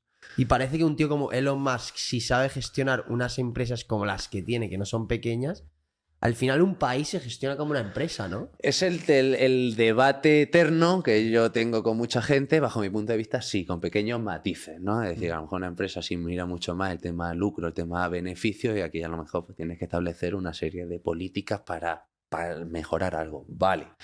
Pero que no se nos olvidemos que si no hay para repartir, es decir, si seguimos en déficit como en los últimos tropecientos años, es decir, si un país no hace superávit, no capitaliza beneficios, no tenemos unas reservas de oro potentes en el Banco de España, que al final es nuestro colateral de cara a salir a un mercado de deuda fuera, que no nos cobren primas de riesgo de esas que daban vergüenza. No sé si un poco habéis visto qué porcentaje de los presupuestos van destinados solo a los intereses de la deuda, Sí, no sí, no, es amortizar una locura. capital. Es un 20%, creo, ¿eh? Por ahí anda. Sí, ¿vale? O sea, sí. es algo, es como si tú dijeras, vamos a extrapolar una pequeña empresa que se está facturando 1 millón de euros, que 200.000 euros sean intereses de financiación, más aparte de la amortización del capital. No, no, o sea, es una barbaridad. es quiebra técnica. O sea, es decir, tú ves lo que llaman la balanza de pagos de un país, Ujú. y si lo trasladas a una cuenta de resultados y a un balance de situación empresarial del gobierno de España, sería quiebra técnica. O sea, España está en quiebra, para ti. Sería quebrada al nivel de una empresa. ¿Qué pasa? Que tiene una fuente de financiación infinita, que es el Banco Central Europeo. Claro, tú Imprime como con el empresario, aire. Sí, pero digamos... es, claro, al final es que así nos manejan en Europa. Es que dependemos de ellos para todo. O sea, que Entonces yo para al final, comer hay que pedir permiso. al hilo de vuestra pregunta de ¿gestionaría el país como una empresa? En el área económica, por supuesto. Es decir, yo teniendo superávit, teniendo una capitalización de beneficios, y luego ya destinamos entre todos qué hacemos. Si pintamos los bancos de colores, si mejoramos las carreteras, si hacemos más hospitales, pero partiendo de la base que si no hay de dónde gastar, no se puede pensar en qué gastar, sino en capitalizar beneficios. Ese es mi punto de vista. Y una pregunta, yendo un poquito más como a un paso detrás, que en Tripper siempre nos gusta llevar un poco las conversaciones a la reflexión, que la audiencia piensa, al final aportar nuestro granito de arena a la sociedad para crear una sociedad mejor. Claro, esto queda muy bonito que Donald Trump se alíe con Elon Musk para poder crear un departamento de eficiencia para recortar funcionarios y servicios públicos, queda muy bonito lo de Javier Milei y que en España podría quedar muy bonito, pero al final, para realmente generar este cambio, este impacto, yendo un paso más atrás, es cambiar un poco la sociedad, la mentalidad, cómo pensamos, ¿no? Porque queda muy bonito decirlo, pero si luego de repente el 90% de la población te dice, hostia, ¿pero dónde vas? Esto es una locura, yo quiero ser funcionario. Es imposible hacer este cambio. Entonces, tú realmente, como emprendedor, como empresario, que encima te relacionas con mucho tipo de gente y luego tienes pues la curiosidad o la parte más especial, que encima haces subvenciones, entonces estás un poco también tratando con el gobierno y con totalmente. Yo soy el nexo de unión. el nexo, exacto. ¿Cómo ves todo esto en el sentido, cómo ves la mentalidad en España? Además, decías lo del banco con los angel investors en Estados Unidos. ¿Qué crees que es lo que le falta a España? ¿Cuál ves el problema principal? Esto creo que puede sonar un poco políticamente incorrecto, pero hay a veces que a lo mejor no hay que preguntar tanto a la sociedad, sino decir, caballero, déjanos 10 años de trabajar No te hablo ni 4, te hablo, creo que un proyecto de país no se construye en 4 años. Estamos hablando que tomo yo decisiones en mi empresa que tiene 1 año y poco de vida, a veces a 5 años vista. Pues no me quiero imaginar un país, habrá que proyectarlo, creo que mínimo a 25 o 30 años.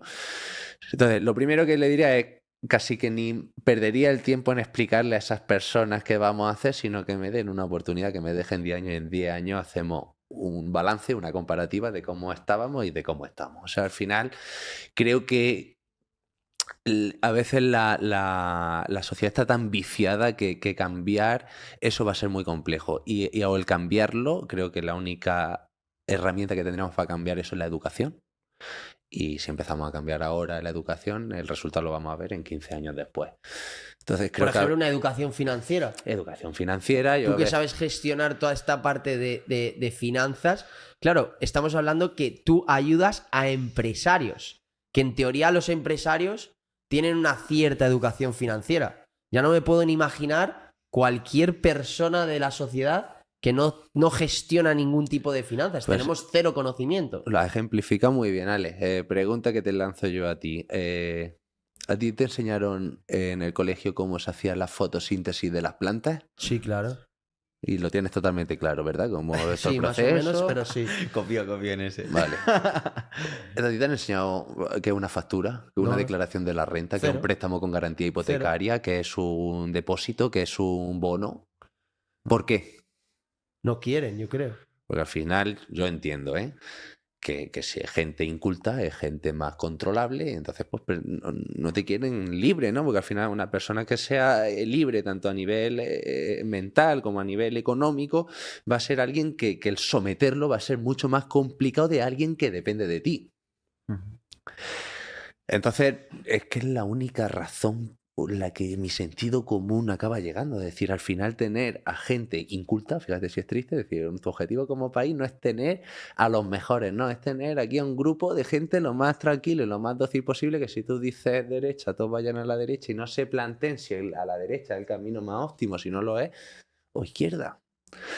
A mí una de las cosas con la pandemia, con todo esto de las ayudas, que me quedaba alucinando, es decir, establecía el gobierno de turno un real decreto de algo y veía a la gente de ese lado, oye, no, totalmente de acuerdo, pum, pum, pum, pum, pum, pum, pum. No sé si os acordáis con el IVA de las mascarillas, que había que mantenerlo porque el Estado no podía tener un perjuicio económico, tal. Recularon al día siguiente y dijeron, al final quitamos el IVA de las mascarillas. Esa misma persona que ayer te defendía que había que mantener el IVA, al día siguiente ya te decía que no hacía falta. Entonces, eso es lo que a mí me jode. Es decir, tú tienes que tener una opinión, sea más correcta o menos, pero sea tuya, fundamentada y argumentada por ti mismo. ¿Tú consideras que el IVA hay que quitarlo? Sí o no, pero no porque lo haga uno o lo haga otro. Forofismo. Es forofismo puro y duro y falta de criterio y de pensamiento. Famoso chiste ese que te decía, llegaba un autobús del Inserso a un pueblo y veías la estatua en la plaza principal y le decía uno al otro, ¿te gusta? Le decía, pues primero dime de qué partido político es el alcalde que gobierna aquí. Claro. No, te estoy hablando si esto te gusta o no, con independencia de que lo haya hecho, pues igual. Coño, tú tienes que aprender a valorar o a tener un criterio lo suficientemente objetivo para saber si algo está en acuerdo o en desacuerdo, si lo harías así o lo harías así, pero que no dependa de que venga alguien y te lo diga. Ya. Yo creo es que lo que falta en España, yo creo, es un tío que venga o un partido que venga y te diga las cosas claras, que nos diga, oye, mira, estamos en la puta mierda. O sea, dependemos de Europa hasta para ir al baño. Correcto. O sea, tenemos una deuda de la hostia. Los intereses de la deuda nos están comiendo. El sistema de pensiones está roto. O sea, que nos digan todo eso. O sea, estamos en la mierda. Eso sí, vamos a hacer algo para que en 10, 20 años no estemos así. O sea, No como- dictadura, una dictadura necesitamos. Pues yo creo es lo que Una más- dictadura es- buena. Es lo que más... Sí, claro, pero ¿quién dice quién dice... Claro, sí, porque, bueno, no? por ejemplo, dice Felipe, Sí. un tío que esté 10 años aquí Sí, y, que claro, no, sí, y que no haga preguntas a la sociedad. Sí, pero es que es Tecnócrata imposible, puro y duro. porque un O sea, dictador- un tecnócrata. Es que a lo mejor esa palabra es muy agresiva, ¿vale? Es Es decir, un tecnócrata. una persona que esté ahí no porque sea feo o guapo, porque lo hayan votado, no, porque sea el mejor en Claro. su área. Es decir, ¿quién es ahora mismo el mejor gestor que pueda tener este país? X, pues sea X. X. Y hasta que no me argumentes tú de forma objetiva que hay otro mejor, ese se queda ahí. Claro, es que imagínate, porque esto es verdad que nosotros lo vemos desde este punto de vista y obviamente pensándolo así decimos, hostia, pues que se ponga Amancio Ortega o un empresario de éxito, Florentino Pérez. Vale, O pero incluso imagínate un que Pablo imagínate Isla. que el O tecnócrata, Pablo Isla. pero imagínate que es de izquierdas y tenemos un dictador de izquierdas 10 años en España. Pero Me pego un tiro. no sería el mejor porque está claro que o sea, estamos en la mierda, has dicho. Sí, sí. Y las políticas sociales y las políticas económicas que nos han llevado a la mierda no han sido ese tipo de políticas. Claro, pero como te lo van a vender es como, no, sí, vamos a durante 10 años a hacer las políticas de Karl Marx que nos van a al final llevar a un bienestar de común. Pero esto Claro, es que pero es- te pregunto a ti, Felipe, esto con el ejemplo de Alex, ¿realmente hay esta nube de posibilidad? Es decir, una cosa, tanto la una como la otra, ¿está correcto? No. ¿No? O sea, se ha demostrado que la economía no se puede llevar por políticas de izquierda. ¿O sí? Efectivamente, no, pero a Depende mí, por del ejemplo, país hay un también. caso que a mí me gusta, el caso de China. ¿China Es el mejor para ti ejemplo. es un país comunista o es un capitalismo de Estado? Es comunista capitalista, ¿no?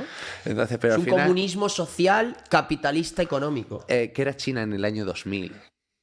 No era nada, ¿vale?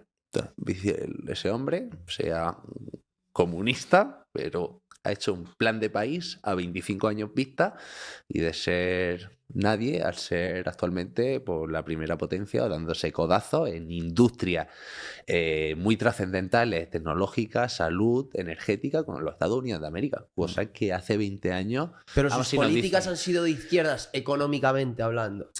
No tanto, no tanto. Ha sido más nuestros amigos aquí más radicales de izquierda nos lo denominan como un capitalismo de Estado, ¿no? Pero al final lo que tengo a decir es ese proyecto a 20 años de tampoco preguntar tanto a la gente de si sí o si no, si mañana entra otro y en vez de seguir potenciando, porque mira, puedo incluso comprarte a que cambie el gestor, pero que es como si...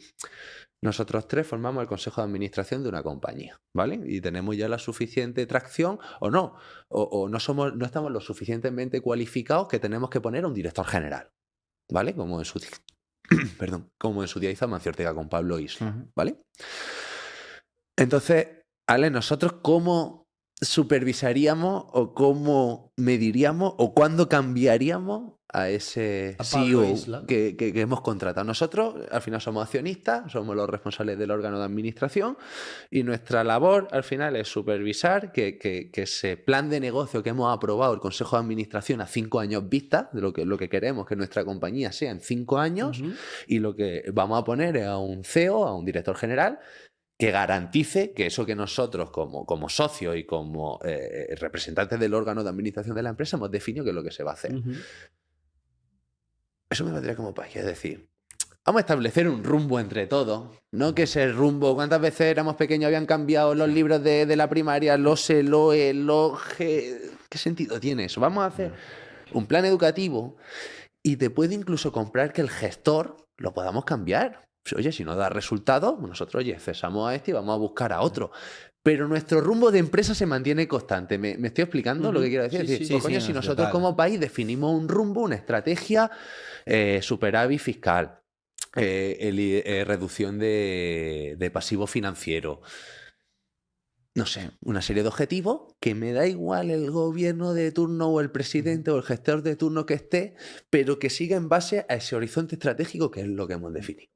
Me valdría. O sea, no tiene por qué ser el mismo para no decir que esto es una dictadura, pero que no se cambie. O sea, un país es lo suficientemente grande e importante que no se puede estar cambiando el rumbo Cada 4 años. 4 años, que no tiene sentido. Bueno, es porque que ni cada 4, porque empiezas, o sea, si dura 4 años, 2 o 3 operas y el 1 y medio que te falta Marketing. es marketing. Es Correcto. hecho esto, pero esto. He hecho esto, pero esto. Y me he gastado 14.000 millones en subvenciones. Toma, qué buenos somos. Efectivamente. Entonces- Entonces, yo como lo veo, es decir, creo que tendríamos que establecer un rumbo como país y con independencia del gestor de turno, pero que el rumbo se manteniera constante y que todo no fuera en base a unos votos, sino en base a unos resultados.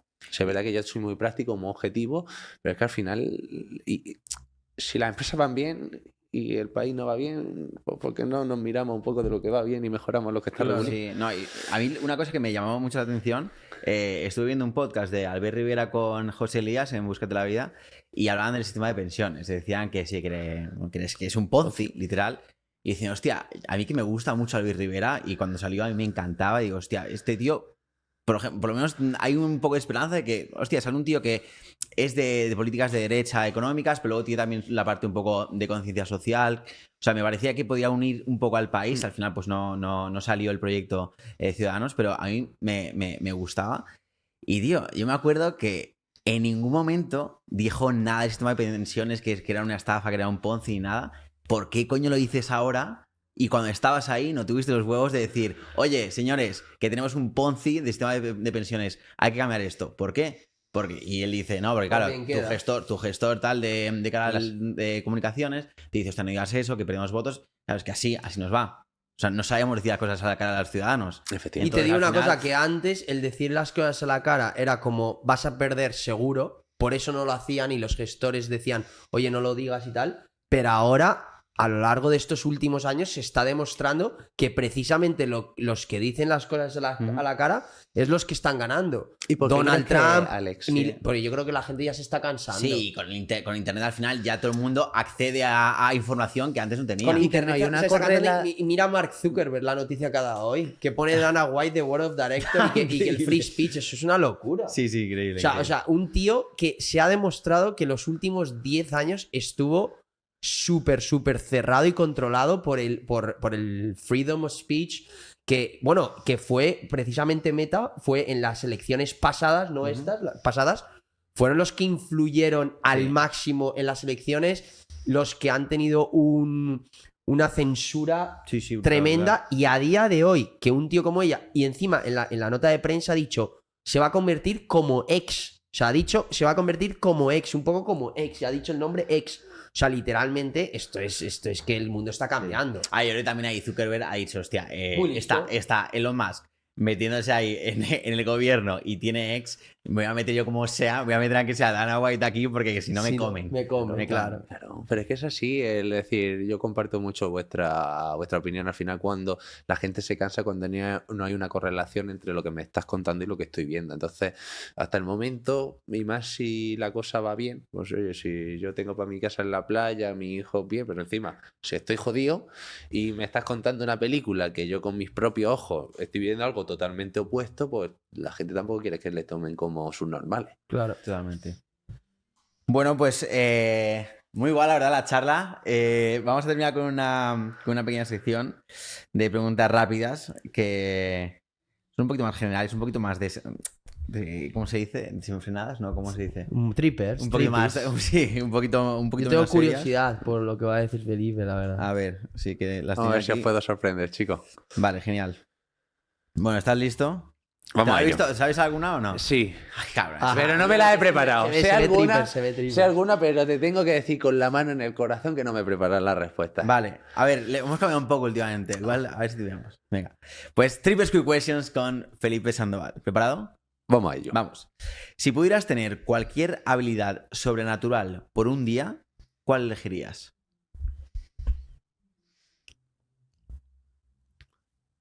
La persuasión. ¿Vale?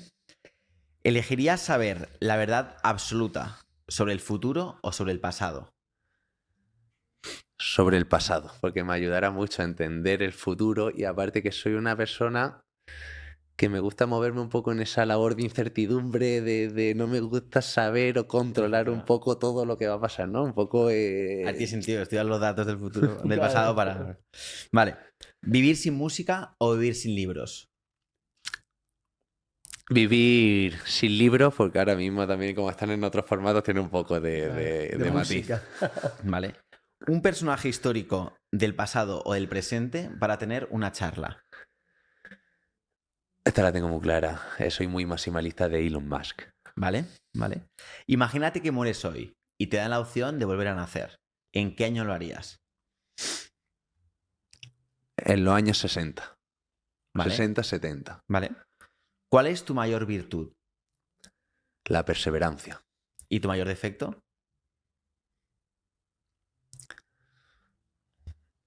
A veces la ansiedad o las prisas. Fíjate que eso además se retroalimentan, pero Vale. sí.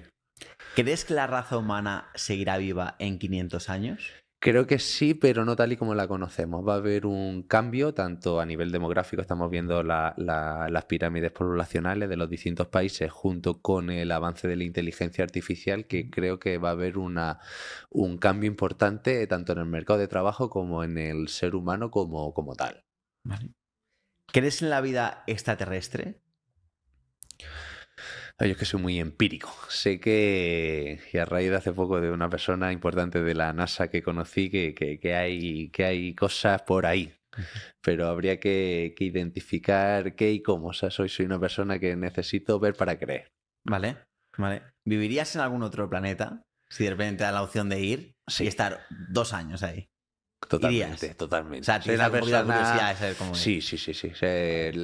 Además, por las distintas etapas de mi vida he vivido muy similar a vosotros, en sitios muy dispares y todo lo que sea prueba, error, prueba y error, prueba y error, me encanta. Qué bueno, qué bueno. Vale. ¿Prefieres saber cuándo vas a morir o cómo vas a morir? Pues preferiría no saber ninguna, pero en caso de tener que elegir una, casi el cuándo más que el cómo. El cómo tiene que ser muy, muy ansioso, ¿no? Es decir, si es sentado, cada vez que te sientes, si es en el coche, cada vez que te montas el coche. Vas cagado. Cuando, pues mira, tengo este tiempo, vamos a exprimirlo al máximo. O Bueno. vamos a intentar impactar al mundo en este breve tiempo que tenemos disponible. bueno. Me le quedaría con el cuándo, vale. Vale. ¿Qué prefieres? ¿Tener el control absoluto sobre tus pensamientos o sobre tus sueños? Sobre mis pensamientos, porque al final es donde se proyectan mis sueños. Y Vale. además soy una persona que esa parte de la conciencia la trabajo mucho.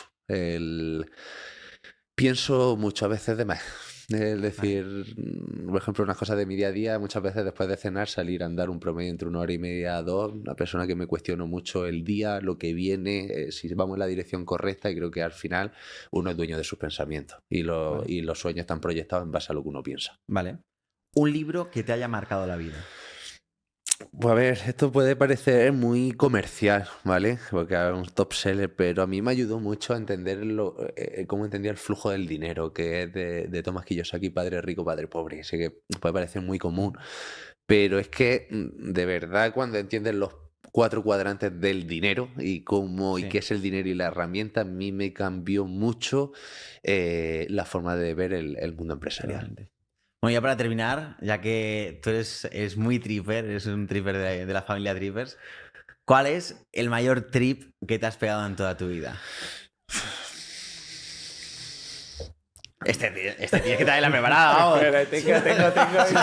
Eso que me cuentes que te has ido a Estados Unidos con Elon Musk o algo así. No. O que te has metido en una ayahuasca, no sé, cualquiera, una de esas dos. A ver, soy una persona que me ha gustado probarlo todo y así algún trip, alguna experiencia así única, chula, fue una vez un viaje a Roma para ver un Roma-Real Madrid allí en el Olímpico de Roma, semifinales de Champions, gol de Jesse, no sé si os acordáis. Hostia. Que entrando al estadio casi nos ubican con un grupo de radicales de esos de Ultrasur, y como tenían vetadas las entradas, nos quedamos sin entrar al partido. Estábamos ya Hostias. afuera hasta que se me ocurrió la brillante idea de decirle al DNI que éramos de Murcia, que no teníamos nada que ver con eso, y después de hacernos miles de kilómetros estuvimos a medio minuto de quedarnos fuera del estadio sin Hostias. poder ver el partido. Hostias. Hostia, claro, es que encima los del Ultrasur están enfrentados con la Roma. No, yo sé Porque que son- fue están con llegar más y zonas de la Lazio, entonces por eso sería. no, y ¿qué pasa aquí? Y empecé a preguntar, y los carabineri, oye, ¿qué pasa? Y decían Ultrasur, y digo, no, my friend, nosotros de Murcia, y le Y la enseñé verdad, el y la DNI verdad. con el Esos DNI añitos, Murcia, y digo, 300 y pico kilómetros, y nos dejaron a los 3 que Hostia. íbamos a pasar el estadio, pero nos quedamos un minuto. Seguro que no de- es de Ultrasur, así de 5 añitos aquí en el SEC dan para mucho, ¿eh? No. Ahí está, ojo, ¿eh? Bueno, pues Menos mal que te dejaron entrar, te digo, te no, si devuelven no te el lo dinero. ¿o pierdes, qué? vamos. No, la suerte que, bueno, el viaje O sea, a... pierdes el dinero, básicamente. pero bueno, eran 35 horas de entrada. ¿eh? Solo semifinales de Champions. Hostia, Y o sea, el que iba a ser vuelo- como 2.000 No, y el vuelo 50 euros. Te salía más barato ir a Roma a ver el partido que venir al Bernabéu a verlo. Hostia. qué trío. Bueno, ya teníamos un amiguete de Erasmus y aprovechamos ahí un poco Ah, por claro. ver la capital europea y perfecto, echar unos días. Joder, yo también tengo algún par de anécdotas buenas ahí de tipo con ultras. Es que- Algún día las contaré en tripos. Fue ultra en sus No, viejos no, tiempos. no. Eso Yo nadie era lo sabe. Era gestor de Sí, patrimonio gestor de. pollas. Sus dark moments. Pues nada, chavales. Un placer, Felipe. Espero que haya estado a gusto. Haremos ronda número 2 muy pronto. Pues el placer es mío. Esta es mi primera entrevista. Insistí mucho que fuera con vosotros porque desde que os conocí vuestra historia me sentí muy identificado con la mía, es decir, pues personas que hemos viajado, que hemos visto, que hemos sido curiosos, que siempre nunca nos hemos quedado en la primera derivada, sino siempre le hemos buscado el porqué a las cosas, y tremendamente feliz de que me hayáis dado esta oportunidad y que esto sirva para conocernos y que mantengamos una relación larga y sostenible Claro en el que tiempo. sí. Genial. Espectacular. Pues nada, chavales. Descripción, ahí toda la información. Seguirnos, suscribiros y nos vemos en el siguiente. Chao, chao.